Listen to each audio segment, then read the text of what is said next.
Hey, welcome back to J.P.'s World of Wrestling. And so today I've got another top 5 list for you. But today's top 5 list is my personal top 5 big men. Big men in the WWF or elsewhere. But these are just guys that were kind of big. But they were also, in my opinion, the best in their class. Now there are some guys that probably should have been on this list, but didn't make it. But those guys. I think I'm going to give them an honorable mention when this list is done. So just bear with me. So number 5, it's time. It's time. It's Vader time. That's right, Vader comes in at number 5 as one of the best big men ever. This guy was extremely. He came across as extremely tough. The way they utilized his character, he was really good at the body shots, and he wore these gloves and he wore this mask, and he did this. He could do a backflip off the top rope, and he was really agile. He's really good in the ring, and his run in Japan was really great, and his run in WCW was really great. In fact, when Vader wrestled Hulk Hogan on a pay-per-view, I was legitimately terrified for Hulk Hogan, because Hulk Hogan, it was a cage match, and Hulk Hogan would punch Vader, and Vader would just look at Hulk like, nothing, and he didn't feel anything, as in Hulk's punches had no effect. Hulk was able to prevail on that day, but man, Vader terrified me. And so, Vader, he would do the power bomb, and then he would do the second rope kind of leap backward splash move, and he was just really great in what he did. Everything that he did was just pretty good. Now, his WWF run wasn't as impressive. I think it was because he wasn't as in good a shape as he was in WCW. And so WWF, I think they wanted to use him, and they wanted him to be like this big, tough, scary heel, but it just didn't happen because he wasn't the same Vader as he once was. And last night, I watched SummerSlam 96, where the main event was Shawn Michaels and Vader. And at one point in the match, Shawn Michaels came off the top rope, but he stopped and just landed on his feet and just stomped Vader in the head. And then he yelled something at Vader, and something along the lines of "move" or whatever. And he was visibly upset with Vader. And I don't know what the deal was there. I've heard that Vader was supposed to be in a certain position, but he just missed his cue or something like that.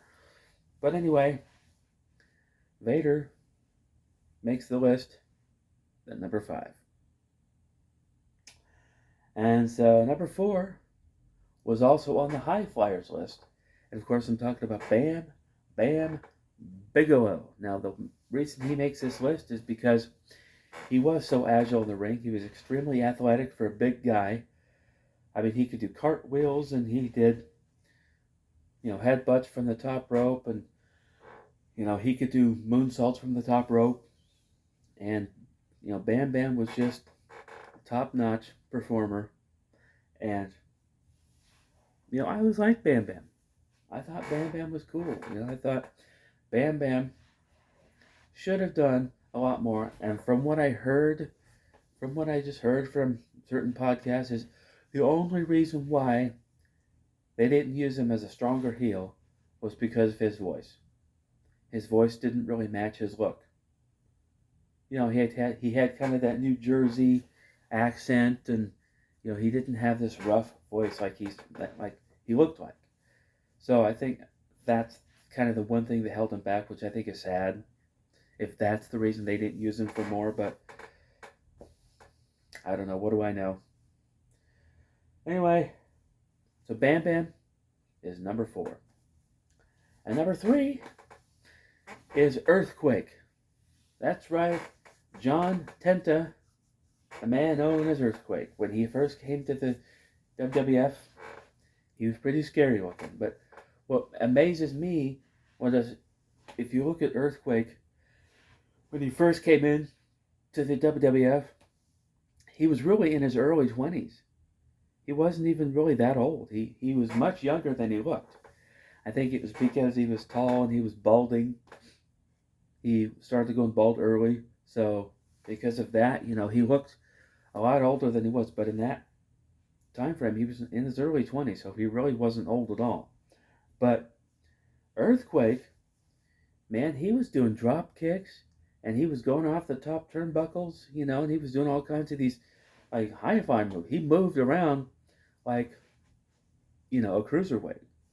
He moved around the ring so fluently and he just looked so devastating. And some of the feuds he had, like when he took out Hulk Hogan on the Brother Love show, and he actually put Hulk Hogan in the hospital. And to me, he was a realistic opponent for Hogan. Because Hogan, from what I understand, liked to work with really big guys. Hogan liked to work with big men. He liked to slay these big nasty heels. So Earthquake was a perfect opponent for Hulk Hogan. And he was really great in the ring. He could do a lot of things in the ring. So Earthquake comes in at number 3. Now number 2 is a guy who is a former WWF champion. And he is a guy who was billed from Japan, but really he was Samoan. And of course I'm talking about Yokozuna. Yes, that's right. Yokozuna at one point was just devastating. He was just lethal in that ring. And he was a realistic, like dominant WWF champion. Because of his size, because of his girth, and the way he would drop leg drops just looked devastating. I mean, it looked like he could end the match just with a leg drop. Especially if it's like to the back of a guy's head. Oh my goodness. And he could do like a crescent kick to the chin just out of nowhere. He could just change the course of the match just out of nowhere, just with that one move. And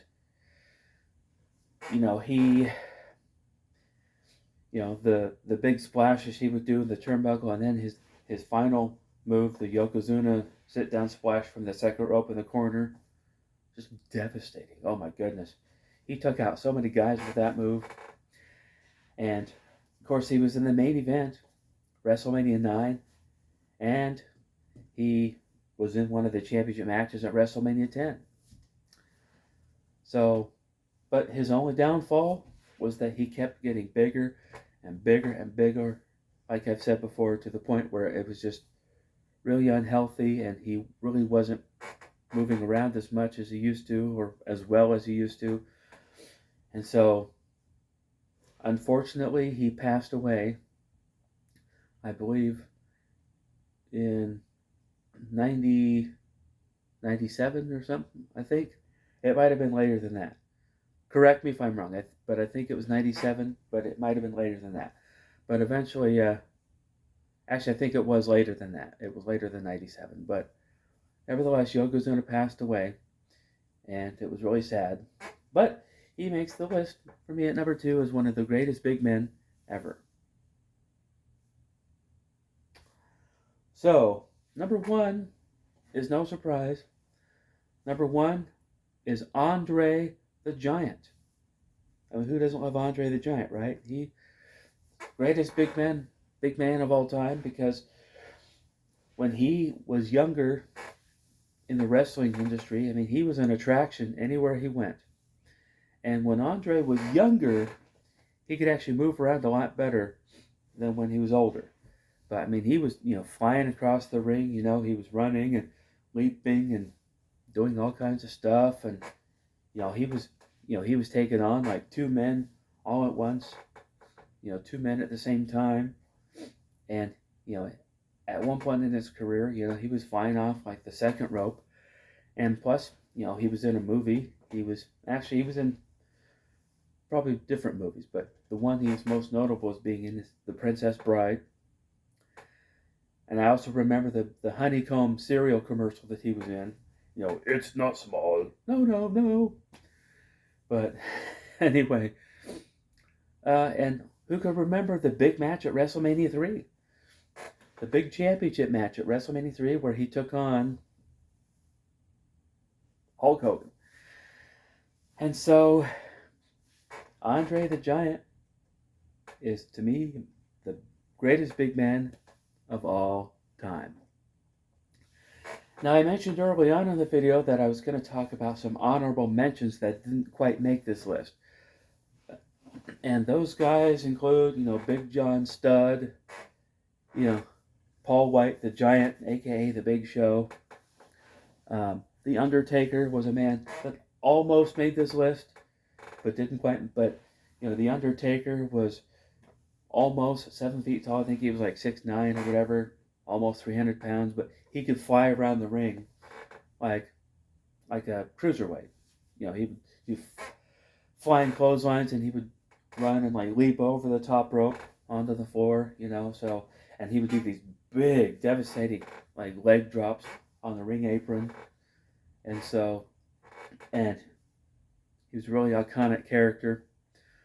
So he almost made the list. Also, Kevin Nash, Sid, Big Sid Vicious. Both of those guys probably could have made the big man list. But, the ones I picked were the ones that impressed me the most. So, anyway. And also, like the Big Boss Man and Akeem, those guys could have made the list too. But, anyway. That is going to do it for my big man list. So if you are new here, go ahead and like the video, subscribe to the channel, and I'll see you next time.